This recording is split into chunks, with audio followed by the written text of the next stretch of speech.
Hey, I'm Jocelyn, and today I'm going to teach you my little trick for making bacon in the oven.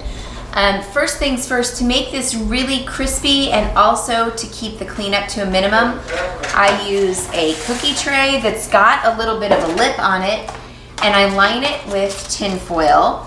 The tin foil can come or go. You don't have to do this, it's just sort of an extra measure, so I get a little bit less mess to clean up. You can kind of throw away more of the fat rather than having to deal with bottling it up. I do keep my bacon fat often, but I have plenty right now, so I'm not going to do that at the moment.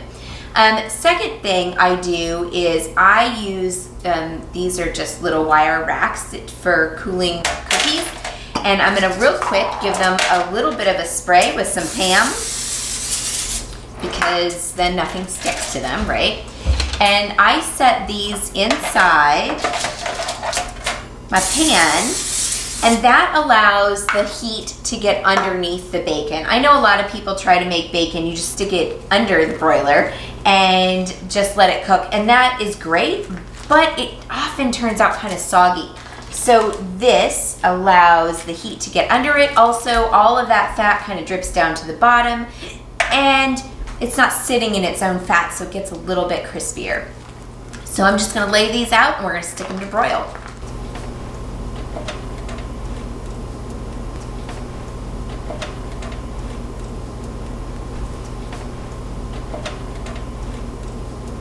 Okay, this always happens. There's always like one or two pieces that don't quite fit. So when that happens, I kind of wrinkle these up a little bit, which is just fine. It makes it like TV bacon. You know how they are perfectly like this.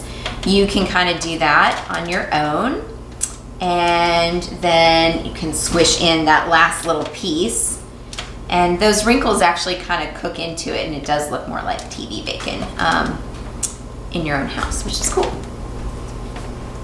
All right, that's it. I'm gonna stick this in the broiler, and I'm just gonna keep an eye on it. It might take 5 minutes, it might take 10, depending upon what kind of bacon you've got, how thick it is, and how crispy you like it. So I'm just gonna stick it in there and keep my eye on it, pull it out when it's ready to my liking. Okay, so I've got my wire rack inside the oven on the second highest spot, and I'm gonna stick this on high.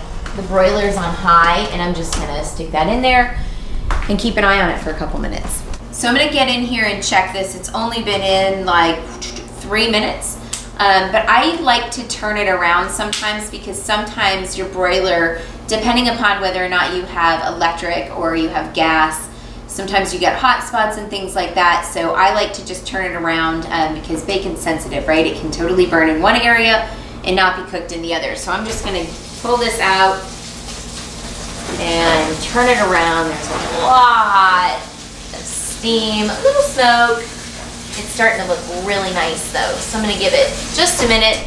And actually, the way this is looking, I'm going to take my broiler to low and cook it on that for the rest of this time.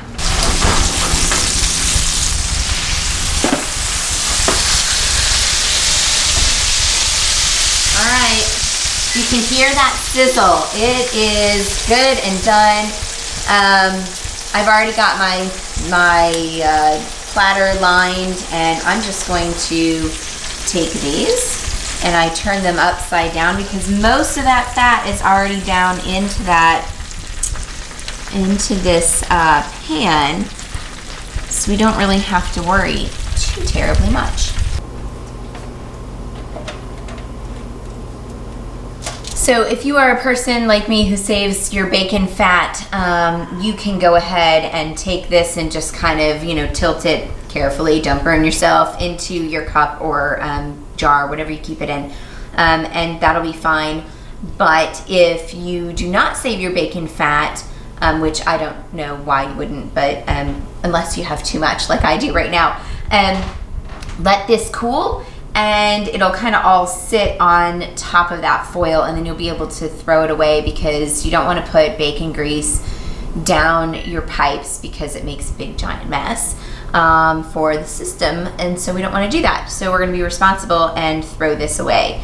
So there you go. That is bacon in the oven, and it turns out a whole lot crispier than when you just put it flat in the pan. See you.